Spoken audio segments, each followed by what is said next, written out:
Good day everyone. Let us discuss the developmental theories.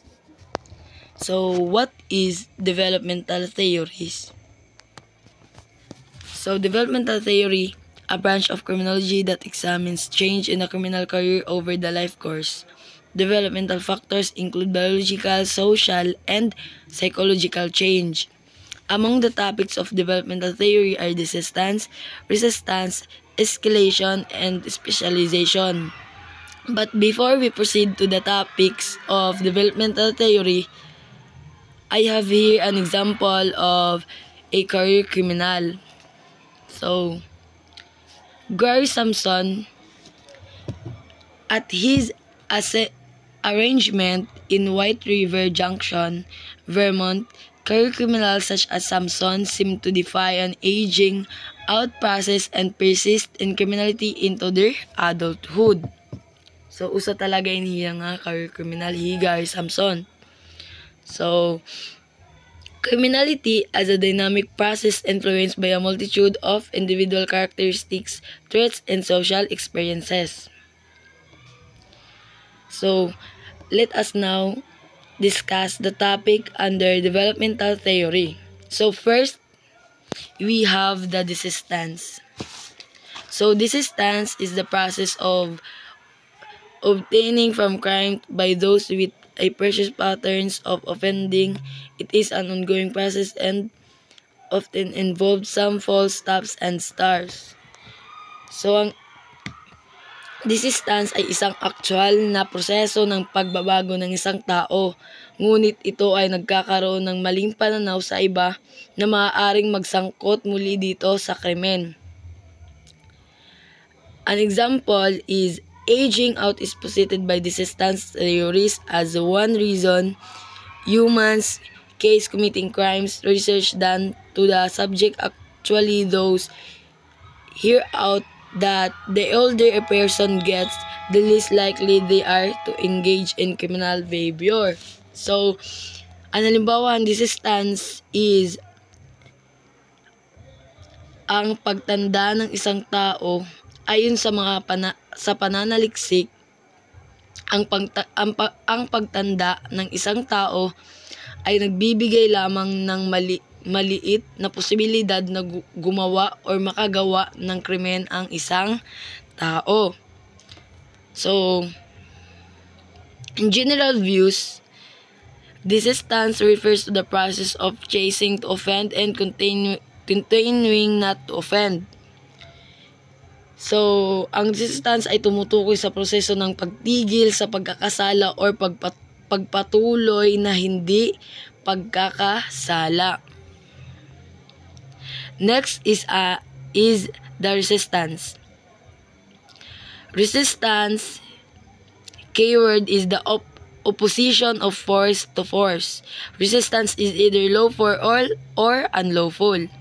It is lawful to resist who is the act of committing to felony or other crime, or who maliciously endeavors to commit such as felony or crime. Resistance an act or instance of resisting or opposition.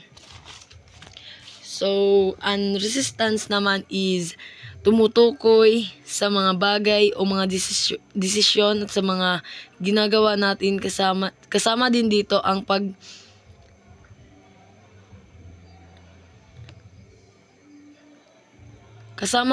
ang mga pagbabago, ang mga pagkilos na ito ay maaaring magkakaiba.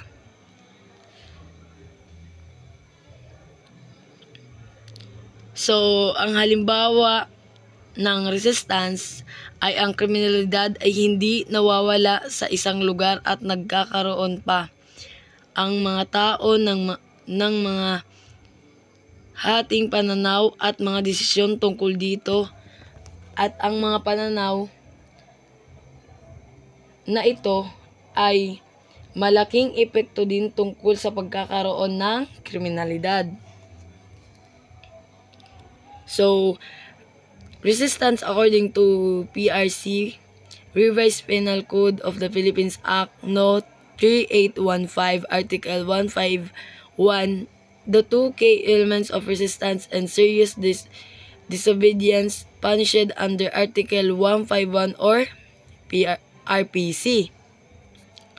First is that a person in authority his agent is engaged in the performance of official duty or give a lawful order to the offender.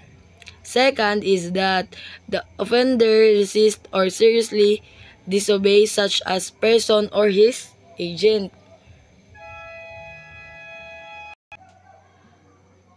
So, ayon sa Article 151 sa Revised Penal Code of the Philippines, ang mga pagsuway or paglaban sa mga legal na utos ng mga tagapagpatupad ng batas or mga person of authority ay pinaparusahan sa ilalim ng article na ito. Sa makatuwid, ang resistance under this category ay nangangahulugan na pasalungat sa pagkilos sa ilalim ng nangingibabaw na kultura.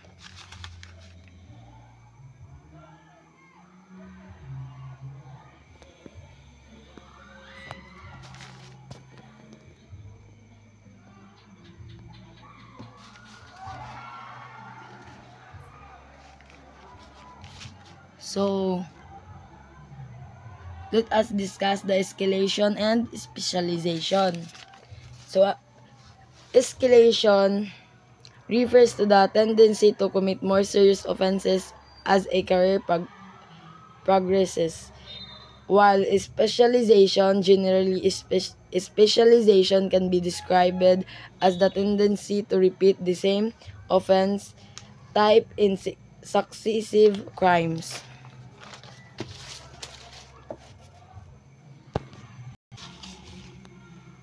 So, ang mga faktor na ito ay tungkol sa mabilis na pag-unlad ng isang tao sa paggawa ng krimen. So, lubhang mapanganib kung ang isang tao ay patuloy na umuunlad sa career ng isang kriminal. Kung ang isang tao ay patuloy na uunlad sa ganitong gawain, maaaring maging gawin din nila itong career o hanap buhay. So next is the life course theory. So meron tayong dalawang theory. Una is the life course theory. So theoretical views studying change in criminal offending patterns over a person's entire life. A view of criminal behavior that places emphasis on the change people go through over the life course. It presents a criminal career or as a dynamic process involving onset, continuity, persistence, acceleration, and eventually desistance from criminal behavior controlled by individual level threats and condition. So, ang life course theory is tumutukoy sa mga nagaganap sa buhay ng isang tao. Ito ang mga bagay na nangyari ng panmatagalan or panmadalian lang. In criminology views, tumutukoy ang theory na ito sa mga pagbabago ng pattern ng isang kriminal tungkol sa kanyang naging buong buhay. Ayon din sa theory na ito, ang kriminalidad ay tinuturing na isang dynamic or patuloy na nagbabago. Under this theory, maaaring magsimula sa maaga at tumagal hanggang sa mga transit or lumipat ang mga ugali na nakita ng isang tao mula sa kanyang kabataan patungo sa kung ano man siya ngayon. So next is And next is the latent theory. Theoretical views that criminal behavior is controlled by a master trait presents birth or soon after that remains stable and unchanging throughout a person's lifetime. So, latent traits theory naman, ito ay tumutukoy sa mga katangian ng isang tao na madalas ay kontrolado, may tinatawag na master trait. Ang master trait na ito ay nakikita sa mga impulsive behavior ng isang tao, sa mga dahilan kung bakit involved sila sa mga kriminalidad. So, developmental theory of crime and delinquency view human development across the life course with a particular focus on individual progress within social rules and transition that are age graded.